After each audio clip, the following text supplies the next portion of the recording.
أفرمي أو من كان ميتا فأحييناه لقرآن شن كس هي مردو خوا جل جلاله أفرمي إيما زندو من كردوته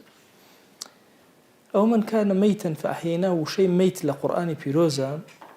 دوشت من هي دلالة مردن أكا ميت ميت ميت بسكون ميت بشدة باشا بحرك لكوا خوا جل جلاله ميتي بكار هنا لقرآن هشتا كسكن مردو بونمون أيحب أحدكم أن يأكل لحم أخيه ميتا فكرهتم ماشا أولياتي بكار هنا السكون أفرمي لآتيك إنك ميت وإنهم ميت ليا بشدة بكاريا أفرمون لكوا بحركة بكاري هنا هشتا مروفا كان حركة أنتي هشتا نمردو أفرمي تو مردو أوان مردو يعني شي لمودوا هردوكتان أمرن بلام لمسألة غيبة أوانية ميت كبسكون بو يعني طور روحي درتو مردو أفرمي أري كسيكتان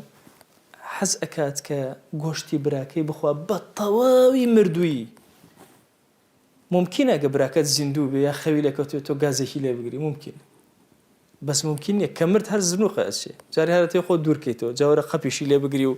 بويا وشي ميت لقرآن أو معناه يعني طوا الروحي درشو اشتيك أبيني طوا الروحي تيانية فأحييناه منالق لسكيدايك أبيني هيج حركة وجولة وسكنة وهيج تيكيني بلا مروفيكي كاملة فأحييناه إما زدوي أكينو لقيامة شابه ما شواز أمروفانا مردون هيج ينمو فأحييناه زندويان أكينو